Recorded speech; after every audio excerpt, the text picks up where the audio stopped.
तो इंच में लड़ाई करेंगे और दिखा देंगे। পার্লামেন্টে বাংলার ভোটার লিস্ট ছুঁড়ে ফেলে স্পিকারের মুখে বলেছিলেন এখানে বাংলাদেশিদের নাম আছে।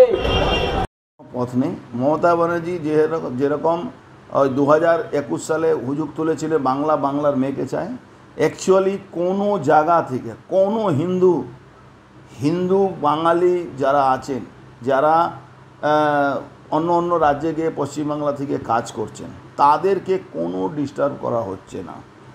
राजवंशी के हिंदू ना मुसलमान क्या है? राजवंशी क्या होता है? हिंदू है ना मुसलमान है? ए बीजेपी का दलाल लोग शर्म नहीं आती? बिना युद्धे 1 इंची जमिও আমরা ছাড়বো না। কোনদিন ক্ষমা চেয়েছেন? তাহলে আজকে রাজনীতি এরকমই হয়। বাঙালিদের আপনারা কি করছেন যারা বাংলা ভাষায় কথা বলছে? আরে ভাই আমি গুজরাটি ভাষায় কথা বলতে পারি, কি আপত্তি? আমি তো হিন্দি ভাষায় আপনাদের সামনে বললাম 2-4 কথা, कोई আমার তো লজ্জা, हमारा तो शर्म नहीं हुआ? हम पंजाबी भाषा जानते हैं, हम सब देश का और भाषा भाषी को सम्मान करते हैं, लेकिन आप क्यों हमारा लोगों का ऊपर टर्चर कर रहा है? বাঙালিদের উপর অত্যাচার কেন?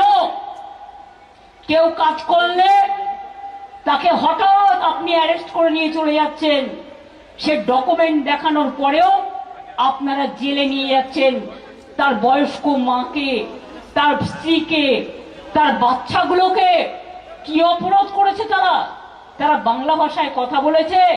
আমি এখন ঠিক করেছি আমি বাংলায় বেশি করে কথা বলবো। ক্ষমতা থাকলে আমাকে ডিটেনশন ক্যাম্পে আগে রাখো। মুসলমান আছে তাদের জন্য এই তদন্তটা চলছে। কেন এরা ইলিগালিভাবে বাংলাদেশ থেকে এসে এখানে আধার কার্ড, ভোটার কার্ড সবটাই মমতা ব্যানার্জি অনুপ্রেরণায় বানিয়ে অন্য রাজ্যে এরা চলে যাচ্ছে। আপনারা ইতিমধ্যে জেনেছেন পাকিস্তানের নাগরিক এখানে এসে পাসপোর্ট বানাচ্ছে, পাকিস্তানের নাগরিক এখানে আমাদের হালিশহর হাজিনগরে পাকিস্তানের নাগরিক, আপনি চলে যান ব্যারাকপুরে পাকিস্তান বাংলাদেশের নাগরিক। আপনি জানেন এতে নৈহাটি বিধানসভা মধ্যে পড়ে এই কাঁচরাপাড়া স্টেশনের জাস্ট পিছনে সূর্য কলোনি, একদম পুরোপুরি বাংলাদেশি রোহিঙ্গারা ওখানে বসবাস করছে।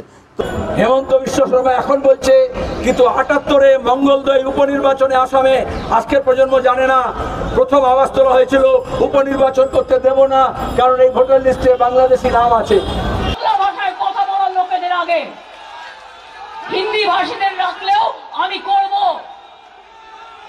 আসামে 12 লক্ষ হিন্দু বাঙালি ভাগ দিয়েছে, হিন্দু মুসলিম। তারপরে এনআরসি, তারপরে ডিটেনশন ক্যাম্প, তার আগে ডি ভোটার, আগে ভোটারকে ডাউটফুল করেছে, এখন সামারি ইন্টেন্সিভ রিভিশনের নাম করে ওরা এই কাজটা করতে চাইছে। মতুয়া কোন হে? হিন্দু না মুসলমান? মুসলমান দেখকে আপ চুনতে হে। আমরা যেমন পুঁটি মাছ বাছি, আমরা যেমন মৌরালা মাছ বাছি, আর দেখে বাঁচতে গিয়ে এমন ভুল করছে যে একেবারে পুরো কাঁটাটা কাঁটার মধ্যে লেগে যাচ্ছে, কাঁটার উপর কাঁটা। তাই এই বিজেপি জেনে রাখো, খেলা হবে, তৈরি থাকো। আসলে মোদ্দা কথা হচ্ছে ভোটের আগে মমতা মোদির এসে বলেন আমাদের ভোট দিন, আর ভোটের পরে এমন অবস্থা করতে চাইছে যাতে সামনের বছরে লোকে বলে আমাদের আর কিচ্ছু চাই না, ভিক মাগিরে কুকুর ঠ্যাঙা, আমাদেরকে ভোট দিতে দিন। ভোটের অধিকার কেড়ে নেওয়া, কোথাও বন্দুক পিস্তল দেখিয়ে, কোথাও মস্তানি করে, কোথাও ভোটার লিস্টে ডি ভোটার করে দিয়ে আসলে একটা অংশের মানুষকে তাদেরকে ডাউটফুল সিটিজেন করার চেষ্টা করা হচ্ছে। चुनाव आने से सब नाम निकाल देना। एक तो इलेक्शन कमीशन बैठे हैं, मैं उसको डिसरेस्पेक्ट नहीं करते हैं, लेकिन अगर যারা বাংলাদেশ ইলিগাল এখানে যারা মুসলমানরা থাকে তাদেরকে পুশব্যাক করা হচ্ছে। আমি 100% বলছি, কোথাও কোনো ভুল হতে পারে, কিন্তু কোনোভাবে কোনো যারা হিন্দু সনাতনী বাঙালি আছেন যার জন্য দেশ আইন পাস করেছে, সিএএ লাগু করেছে, কি কোনো হিন্দু, বৌদ্ধিস্ট, খ্রিস্টান যারা থাকবে, যারা যদি আসে ভারতবর্ষে নাগরিকতা নেয়, তারা নাগরিকতা পাওয়ার জন্য 1 সেকেন্ডও দেরি লাগবে না। এটা সব করার পরেও আপনি নিশ্চিত থাকুন আমাদের দেশে এরকম কোনো সনাতনী হিন্দু যারা বাংলাদেশ, আফগানিস্তান, পাকিস্তান থেকে এসছেন তাদেরকে তাড়ানো হবে না, তাদেরকে আমরা নাগরিকতা দেব। আর মমতা ব্যানার্জি कोई बीजेपी दलाली करे तो हम उसको इंसान के लिए हम कहेंगे दलाली मत करना, हम नहीं छोड़ेंगे। मैं बिहार में सुना 30.5 लाख वोट निकाल दिया। हमारा भाई बहन है, बंगाल में भी प्लान करना है। हम तो इलेक्शन कमिशन है শুধু তো বিজেপি ভর্তি। আমি জানি যিনি চেয়ারম্যান হয়েছেন, I respect him because of the chair, but he was the principal secretary of Home Minister, the secretary of Home Minister Amit Shah. I know that. No impartial people are there. चुनाव का पहले उसको अंदाजा हुआ है, ऐसा करके वो बीजेपी को भी जिताया था। आपको पता है इलेक्शन का टाइम में 18-20% वोट जस्ट सरप्राइजिंगली बढ़ा दिया था। ऐसा करके जीता, बीजेपी जीता नहीं।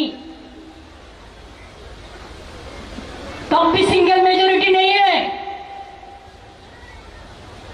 जो मर्जी कर रहा है।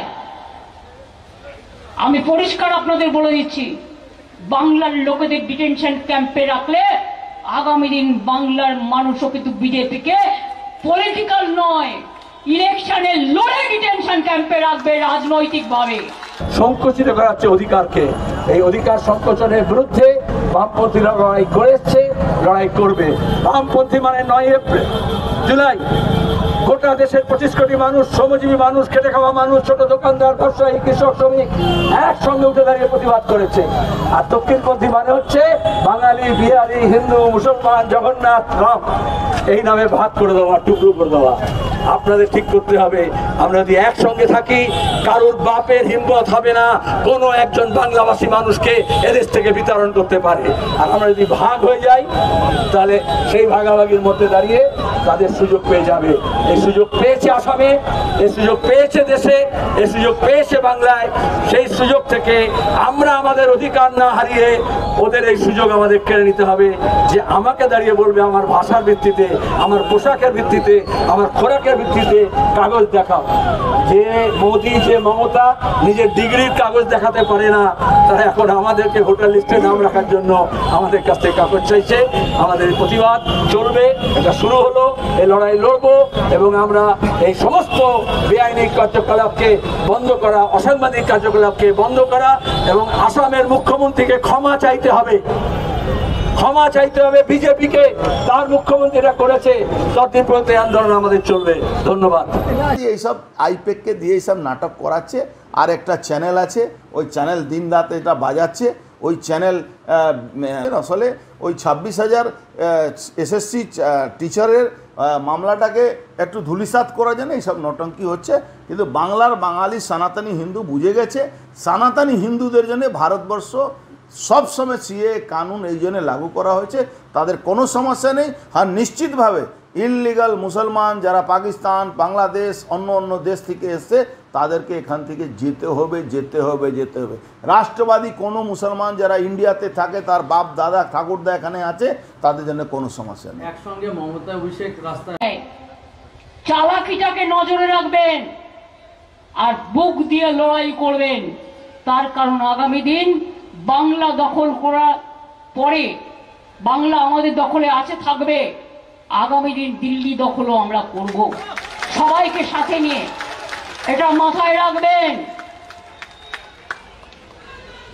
2026 ফর বেঙ্গল, আর তারপরে দিল্লির যে নির্বাচন হবে সেটা আমাদের ইন্ডিয়া টিমেরই হবে, এটা মাথায় রেখে দিন। আমি এইটুকু বলে মাঝে মাঝে ওই ইডি সিবিআই থেকে বাঁচার জন্য একটু আলাদা দূরত্ব তৈরি করে মমতা ব্যানার্জি বলে তুমি একটু দূরে থাকো, তুমি প্রভাবশালী নয়, এইটা তাগমা দেওয়ার জন্য। আর সব নাটক আছে, এটা কোনো ব্যাপার নেই।